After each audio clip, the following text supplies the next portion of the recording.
right, welcome to another episode of How I Met Your Mortgage, everyone.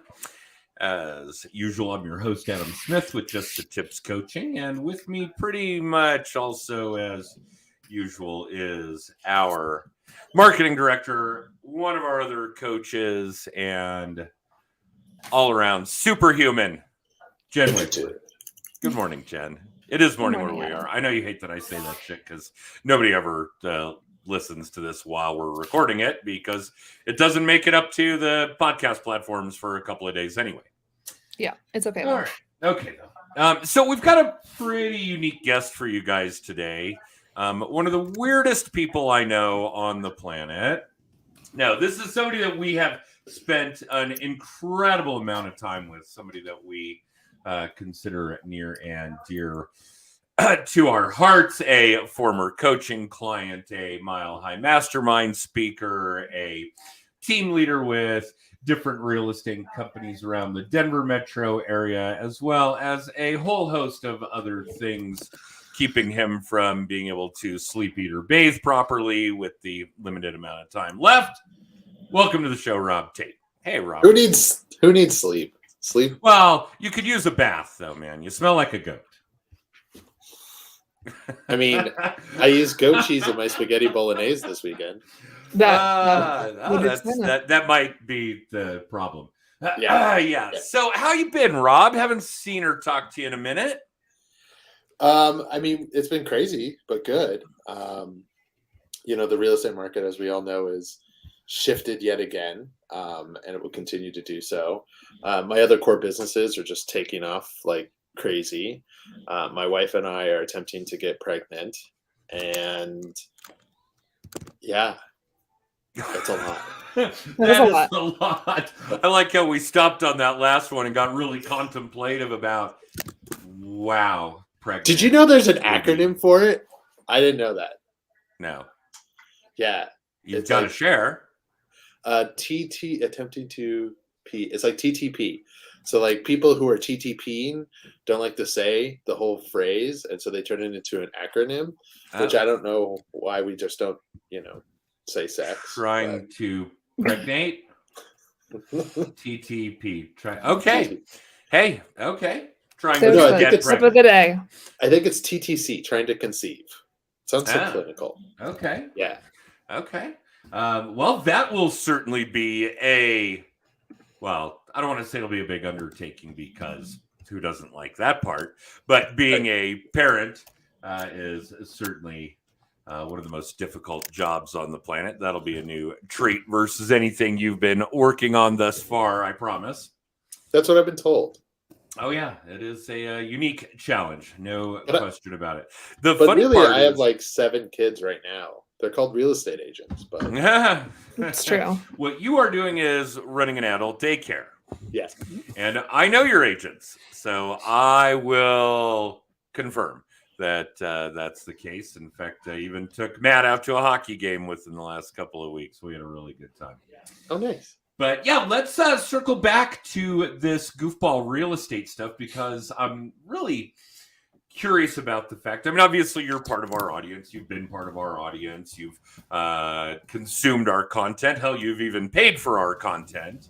And I think that there is something unique to be said about what is going on in the real estate market right now, certainly in the major urban areas, Denver being no exception, and what people are doing to, I don't want to say supplement, but for lack of a better term, supplement their lead gen work. How are we continuing to be relevant, stay in front of people, generate leads is the end result there, we would hope.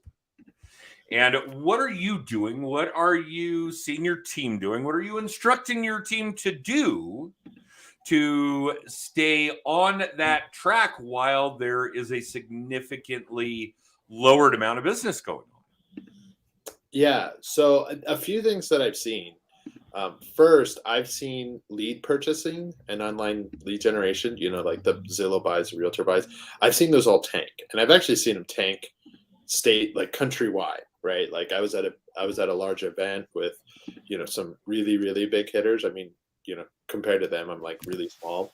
and all of them have drilled down their lead spend. Like, so online lead generation is super down. Everyone's finding that in this market, online lead generation really kind of targets the lower prices, and those are more difficult right now due to interest rates and qualifications and blah blah blah. So realistically, we've always been kind of a back to basics kind of firm, but we're hitting that even harder now than we ever have. Like, we're really focusing on our nurtures. We're really focusing on our nurture calls. We're really focusing on authentically expanding our sphere. Um, and we've been doing so for quite a while, which I think better prepared us for all of this than it did, most people who kind of just like accidented into it. I mean, first and foremost, you're not, as you and I like always talk about, and as you preach more than most people, if you don't consistently lead generate, you're going to be screwed. And so, we haven't seen a downtick in our business at all. And that's despite the market has seen like a 25% downtick in units. And it's because we consistently touch people. And I think if you're not doing that, like if you don't, this is why we had to ban you from our office. They like it, and you know it.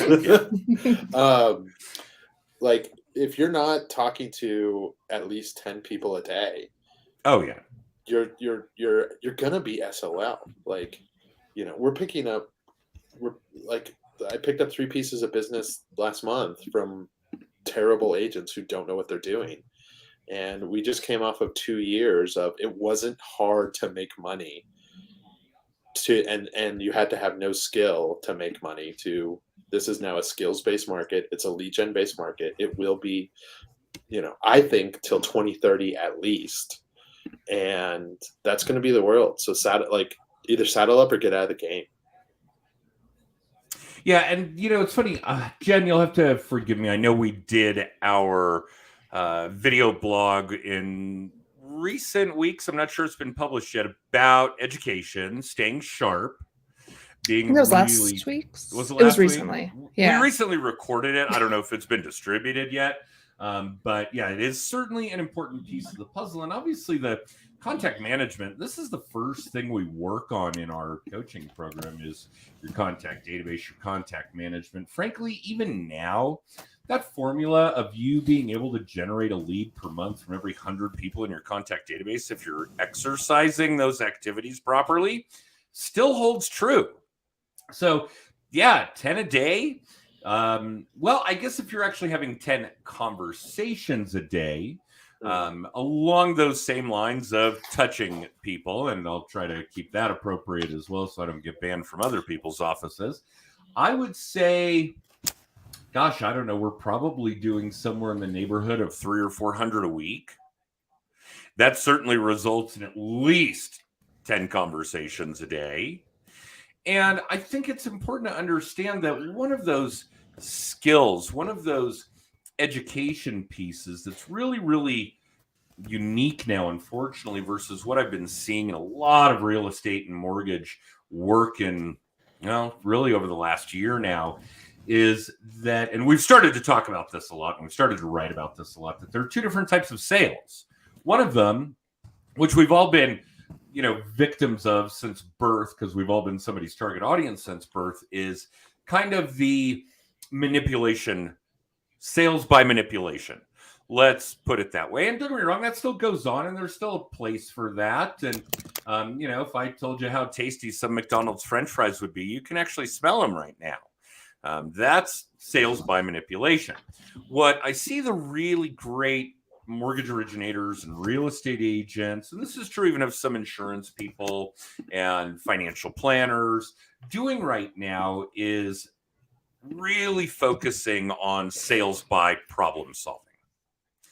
Really digging in, asking pointed questions, really getting to know people, getting to figure out their pain points, figuring out if there's any gap they can bridge by what they sell, whether it's a house or a mortgage or insurance or whatever the case may be, to solve those pain points.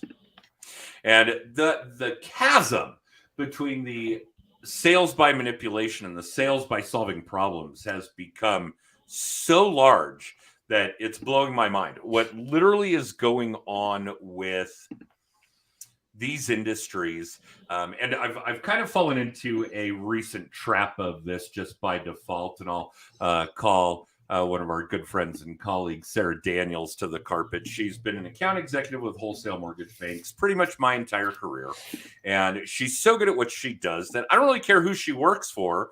I'm going to work with her. And in the process of getting approved as a mortgage broker, as a broker owner with her newest wholesale mortgage bank, they accidentally did a hard credit inquiry on me to figure out whether or not I'm worthy to fill that role, I guess, whether or not I'm bouncing on, defaulting on mortgages myself or whatever.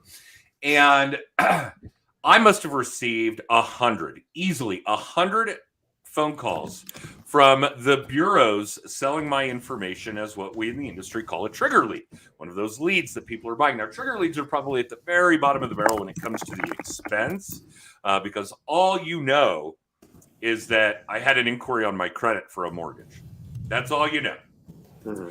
And the volume of people that were trying to sell me via manipulation, and I let every one of them try to sell me, versus the ones that were actually trying to get to know me, to figure out my pain points, to see if they could solve them, so on and so forth. And not that they would be able to. Anyway, really opened my eyes to what's going on with leads, with manipulation sales, with those few people left that are trying to do pain point solution sales, those kinds of things. And yeah, I think it's made a big impact. And frankly, I think it goes even deeper than that. I think we're starting to see the dawn of people doing some shady shit again. Oh, and that part of it scares me. Oh yeah, that part of it is really starting to weigh heavy on my mind. Oh my God. I mean, I was with my title company last weekend and we had to report somebody on something we found on title that is just massively illegal. So no, the shady stuff is coming out. But, kind of to your point, like, let's say you go to Best Buy, right? And I'm a very big shopper at Best Buy. I even have a Best Buy guy that I text. I don't even walk in there anymore. And so you are keeping them in business. You do. For those of you that used to work for Circuit City, that's your fault. You should have friended Rob at the time. Yeah. No, I'm serious. So anyway, if you talk me into a TV that I really don't need or want, right? Like you upgrade me one level on a TV or whatever, right? Like it doesn't really, although it impacts my life, it doesn't massively impact my life. If I talk you into purchasing a house or to selling a house that you really didn't or shouldn't have done, that's a big deal, man. Like huge.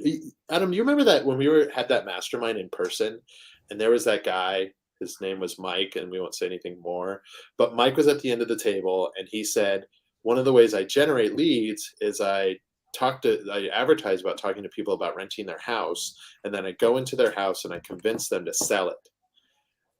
And I was so disgusted because, like, if that guy should have rented his house, even though you missed a commission, right? That's what you should be doing, and you'll have a client for life if you treat people like that. But real estate isn't the type of industry where you should talk or manipulate or to emotionally pigeonhole or push people to do this. Like, this is a big deal. This isn't like I got that guy to, I got that guy to buy a bigger TV. Right. Yeah. I got him to take the heated seat option. Right. Yeah. Nope, I would agree with that. And I think that there's an even bigger inherent failure that the people who are doing this aren't realizing, which is a bigger picture, a 5-year picture, a 10-year picture.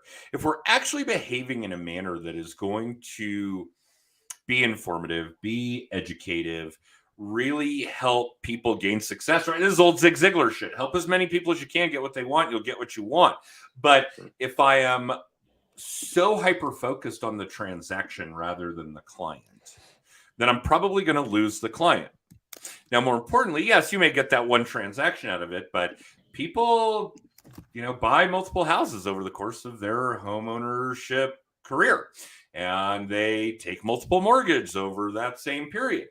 And they have the capacity to refer a bunch more people who are going to do the same, and so on and so on and so on.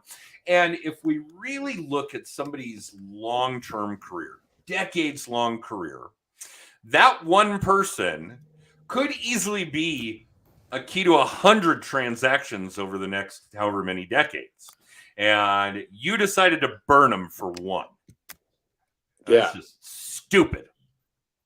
Yeah, and it's not, they'll find out. Like, we just sold a house for somebody that they bought in 2020. It was one of those purchases that they never should have gotten into. Never. Ever. Like, whatever agent they had was a moron that got them into what they got into. Well, it's only 99% of licensed individuals giving the rest a bad name. So yeah.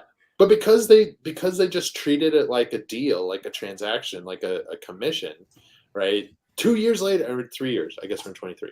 3 years later, they weren't called because of that. Like, they weren't called to do that transaction again. Of course not.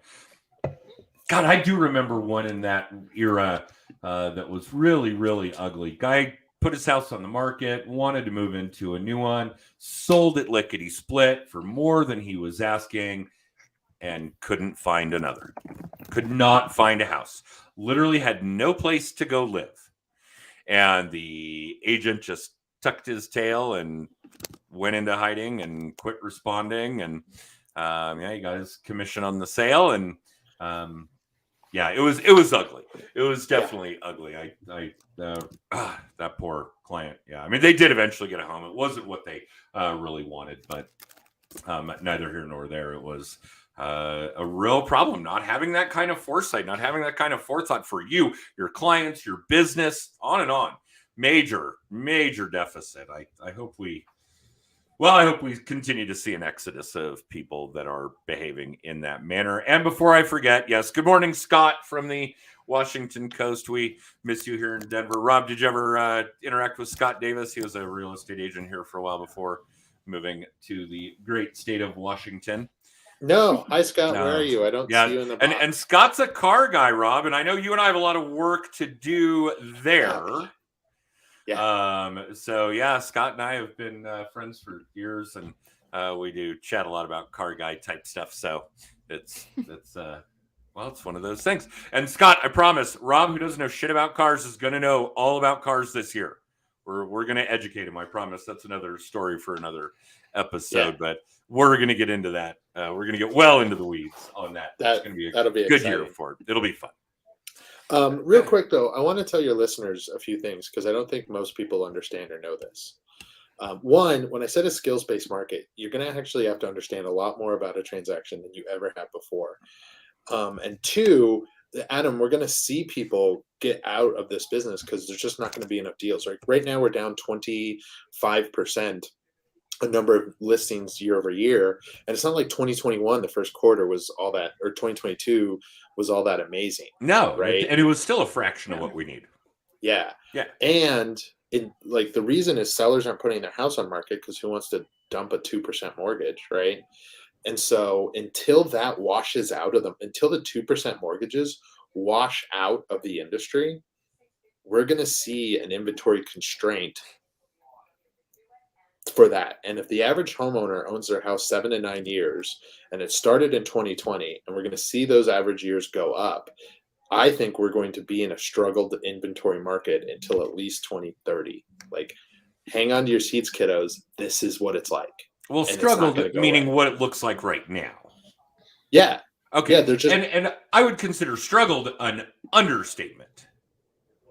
Right? Yeah. What's let's use some, mathematical examples. For the 7 metro counties that make up the Denver area, what's the total residential inventory, give or take, right now? 3,000? I don't know that, on market today. I can tell you that for the 7 metro counties or the 6 metro counties, I don't put Gilpin in, I don't care. Okay. But for the major metros, right, we put on 11,000 homes in the first quarter, where we're pretty typically used to almost 15,000. Well, and that's typical in recent years. A balanced market, let's ignore the fact that we're never ever going to have a buyer's market. Not that most people in our industries have ever seen that anyway, but a balanced market in the Denver metro area, population about 4 million, is 35,000 listings at any given moment. And we've got 10% of that. And even when it was healthy by modern year, by this decade standards, we were at 20% of what would be considered a healthy inventory. Yeah. And yeah, it's not, I don't see it shifting. I don't ever see it being balanced in my career or in my lifetime. Well, I'm younger, so maybe mine. Oh, I love how he thinks he's that much younger. All right.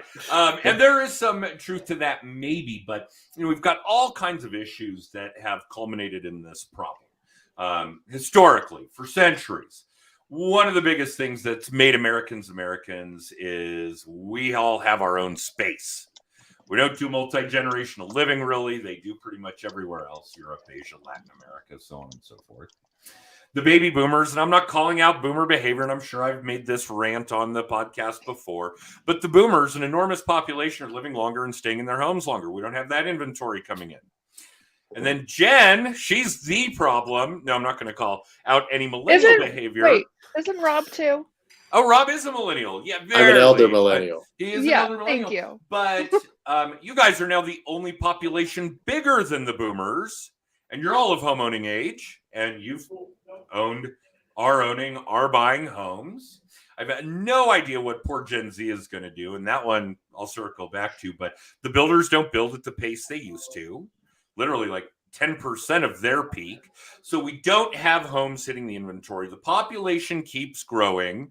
It's just, it's going to be a bigger problem than it is now.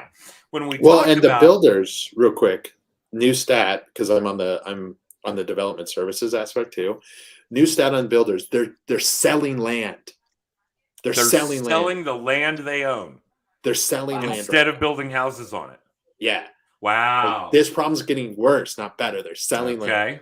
They're like, we're not sure what to do. We're going to take some land off our books because we don't want as much land right now. Well, and you and I have talked about this for years, and we've probably even talked about it in previous podcast episodes that you've been on, but we're getting to a point. If this continues, supply and demand problem, obviously driving prices up. There were years where we were seeing 20% year over year. 10 would still be considered excessive. Real estate doubling in value every 5 to 10 years is Looney Tunes. And the result of that is that owning a home is going to be a luxury item, a true luxury item. You know those guys out there that can buy Lamborghinis? Those are the guys that are going to be able to buy homes, not the average Tom, Dick, and Harry. And right now, the people that I'm seeing that are in the millennial generation, in the Gen Z generation, a few that even trickle into older generations than that, mine included, don't seem to be able to get their head around the fact that if you don't buy a home today or own a home today or buy a home fairly soon, you may never get to. Buying one now is going to give you the leverage, give you that same 10, 20% year over year increase that you're going to be able to leverage that equity into a better home and a better home and a better home. But if you don't own real estate and you're not going to do it in the really near future, you may never get to. You may never get to. Yeah, no, you're right. And I think, Adam, if we go back to I think I was on this podcast like a year ago. And I think I literally told you at that time, Adam, I think real estate is going to turn into a luxury commodity if this continues. It is. And it's still continuing. Yeah. And I don't like that prediction is bearing truth, but I don't see a way out of it. There's no way out of it. I have seen and heard all kinds of tales of how we can solve it. And I mean, Jesus, we tried a plague. That didn't work. I mean, let's be realistic here. We could have even been on the brink of World War III over that time frame. And still, it's just, It's going to be a significant problem. I think another one of these things that we don't really consider and have to, and Jen and all of you that are in Jen's generation and younger, I'm sorry, this is going to be a hard pill to swallow, because for all of my life, for all of my parents' life, for pretty much all of their parents' life, yeah, and even historically beyond that, we always expected, believed, and it was true that every generation was going to do better than the one before it. And that's over. You know, I saw this meme that was like, it was this dystopian meme that says never own anything. And it was like supposed to be, you know, really positive, but never owning anything isn't positive. And then it's like talking about how now you don't even buy an iPhone, you rent it. Like you can pay $20 a month to whatever. Yeah, you do. And just flip a new iPhone every year. You don't really own it. And you could lease a car or just like, you know, Uber all the time, never really own a car, right? Like there are people out there that are doing this. I have one client right now that is just building, you know, rent to own homes that probably you'll never own, right? Like we're moving into more for the Generation X and other people like, oh, don't worry. You don't own anything. Life is easy. You could just pay us monthly for all the things you ever need. Like that whole and the whole subscription model of business, right? And that's not the subscription model of business is good for business. It's not good for you. No, not for the consumer. No. Yeah, You know? it is. I did see a great shirt in recent weeks that said "Make Orwell fiction again." Right? No joke. Right? Ugh. Yeah, unfortunately, you know, there's a reason that prognosticators over decades and centuries have been right, because, yeah, they just kind of have an ability to see the problems that we're creating. And the general bulk of human nature is that, you know, we don't really believe something could happen until it's already happening. Right. And here we are. Owning a home is going to be a true luxury item. It's happening. Yeah. Yeah. I mean, and it's not tomorrow, like 4 years from now. You know, No, I won't have 29-year-old clients unless they have rich parents. Right. Or they were smart enough to buy a house at 21 or 25. Yeah.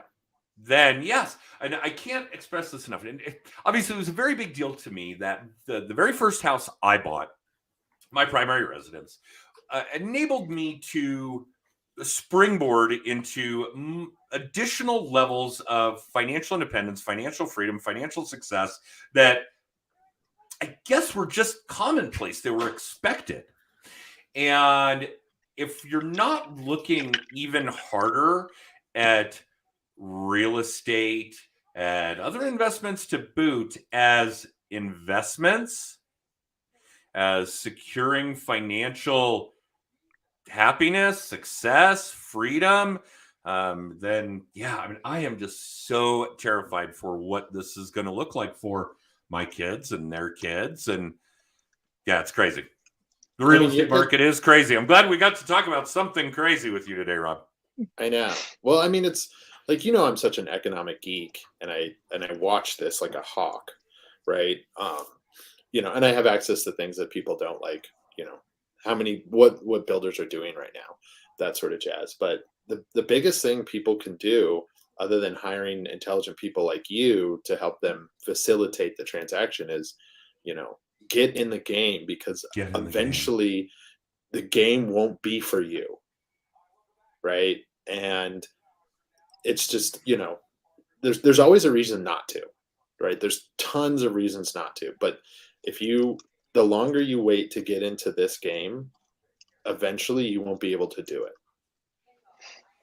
Yeah. Period. Right. And that's for the majority of the population, the vast majority. There is going to come a time in the not too distant future that the game will be unattainable. You will not get a seat at the table. And I think you and I had talked about this, and maybe it was on a podcast, but at the time, the average single family home in the Denver city limits was like $750,000. And if major urban areas like Denver, Atlanta, Seattle, whatever, are going to double in value over the course of 10 years, that's probably a little generous. Then the average single family home gets to 1.5. Now the average buyer needs $250,000 cash and $250,000 income to sustain the debt. And they don't exist. No. And the only way to do it is if you already owned a home and you've got $750,000 in equity to leverage on it. Great. Now you can have the same, $750,000 mortgage that you started with. In fact, if you started today, rates are probably lower by the time you do that. Although that pendulum swings back and forth. It's a matter of timing. But yeah, it's going to be pretty crazy. Boy, did we go off tangent today, huh, Jen? This is such a cheery talk, you guys. Oh man. Well, we're like heartwarming, happy chat. Well, if you're in our consumer audience, which isn't big, but yeah, we fear for you. Just know that we fear for you. I mean, we're worried about you. Here's the other side of the coin, though, Jen. You want to talk about happy chat? Imagine the people that are smart and doing this now. 10 years from now, they have assets that they can sell for a ton of money, right? So it depends on if you're smart. It depends on if you do what it takes now. If you do what it takes now, like screw your 401k. Not to say you should actually not invest in your 401k, right? But screw your 401k. Your real estate portfolio will be worth more. Oh, for sure. Are you laughing at the background right now? I'm laughing at Simon. Yeah, that's got to be Simon. Like Simon was growing out of Rob's neck for a Simon second. says wear pink on Mondays. Cool. That's right. But you're not wrong. The bottom line here, of course, and I know my financial planner would hate that I have actually liquidated retirement assets to invest in real estate, but it's constant and consistent. But I think the bottom line here is, let's say that I am that, I can barely qualify for the $750,000 home today, and I hate the home. Well, suck it up. It's only going to be temporary. In 5 years' time, you might very well have $1 million in equity. And if you only make $100,000 a year, having $250,000 for just paying your mortgage, that doesn't suck. No, that doesn't suck. Yeah. And here's the really neat thing that I don't think people get is it can be as temporary as you want. If you want to make your 20% per year this year and next year and walk away with a pile of cash after you sell your home and go back to renting, go. Yeah. I mean, I've never lived in a home more than 3 years. But I'm buying Starbucks stock, which is great. It had a 6% return. Your house had 20. Yeah. And then, like I was talking to a really smart financial guy. He actually has like 5 degrees. He's got like a JD, a financial background, blah, blah, blah. Right. And the reason that he invests in real estate over a stock portfolio is he says, listen, a bunch of my money's with Chucky. And if I wanted to, I could leverage my portfolio with Chuck at like 18, 19%. They would loan him 18% of the value of his portfolio to go invest in other places. Mm-hmm. He's like, in real estate, I can get lent up to 80, 90% of my asset to go then do it again. Yeah. And then on top of that, I can get a dividend payment, which is called a renter, right? To take care of the obligation of the mortgage and maybe make a little extra, right? So then I've got 2 market conditions working for me. I've got a dividend payment, and then I also have a appreciating asset, right? And if you look at a lot of dividend assets, like a lot of dividend stocks, paying stocks, they're not typically performing 10% a year. Right, the dividend paying stocks typically perform less. Not in the last year. That would be excessive. I mean, imagine if you could buy $500,000 of Apple. Some bank gives you $400,000 to do that with, and then somebody's going to pay you just to hold the Apple paper. Right. And Apple's still going to pay you a dividend. Right.